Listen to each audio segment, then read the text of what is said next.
So in terms of the 5-year forward view, we're thinking about it in terms of lifespan.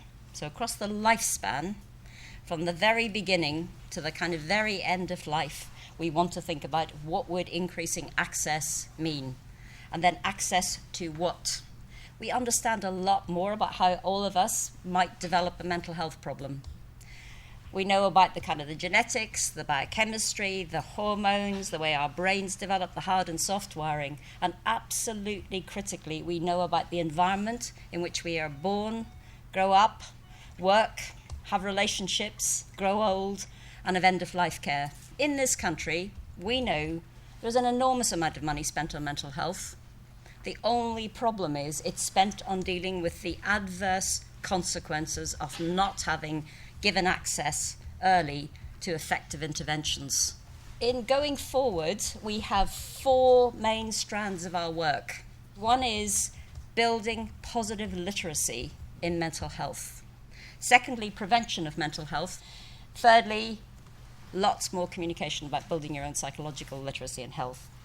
And then obviously what we want to start this journey that you'll hear more about today, about increasing access to evidence-based interventions for anybody with a new problem coming into the system.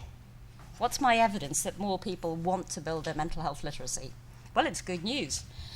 We've had more people talking about busting the 5 big myths of mental health. The myths that mentally ill people are weak people and you can't learn to develop your mental health, absolute rubbish.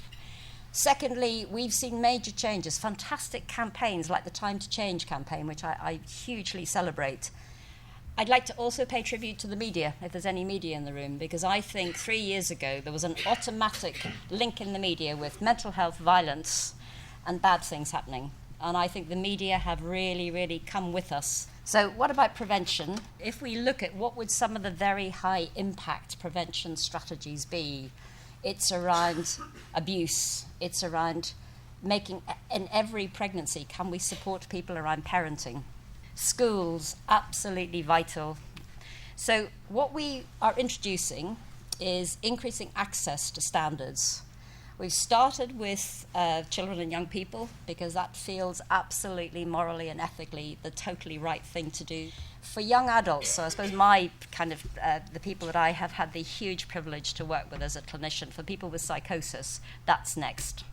Because I think how people with psychosis in this country are treated is, sometimes my description is it's a bit like how people treated leprosy 30 years ago, and we've got to break down that absolute, to me, one of the greatest ethical things we have to do is to change how people in this country talk about and think about psychosis. It's really important for these young people.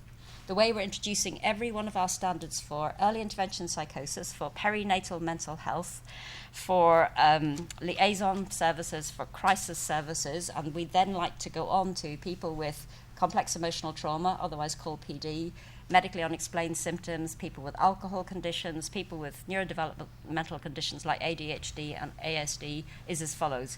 We get together from across the whole country, experts by experience, good academics, good clinicians, good managers, good commissioners who come together in expert reference groups, develop commissioning guidance.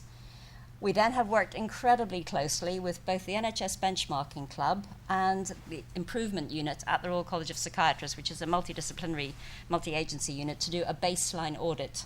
So we now know for some of these across the country what's the gap between what we need and where we've got to go to. How can we develop, how can we implement the standards? These are not targets, these are standards. We're obviously strengthening what we do by working with the 5 arm's length bodies. Everything we do for these standards will be embedded in making sure that we get our share in mental health of new science money and new big data and new innovations.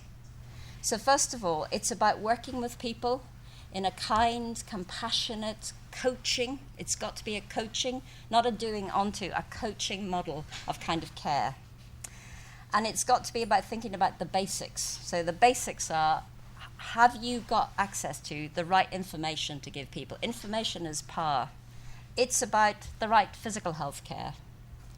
I think we in mental health, and I put my own hands up, have been just as guilty as the physical health world of saying, well, you can look after the body, but the mind won't work.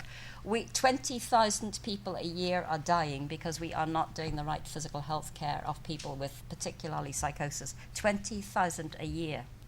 every single one of these evidence-based, I can give you 3,500 references per line, I won't, I promise, is the right information, the right physical health, the right medication if you need it, in the lowest possible dose with the right monitoring and the right choice, the right psychological therapy is absolutely critical, the right access to recovery, rehabilitation, employment, and the absolutely, probably one of the most important things is access to communities that are welcoming and kind.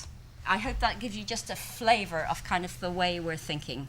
And the reason I always start with the population is it's when the people say this is important, that's when everybody listens. So the whole bit about the public campaign, making knowledge accessible, is absolutely fundamental to all of us being able to come back to this room next year and kind of celebrate another year where, despite the economic situation, we are making huge progress in mental health.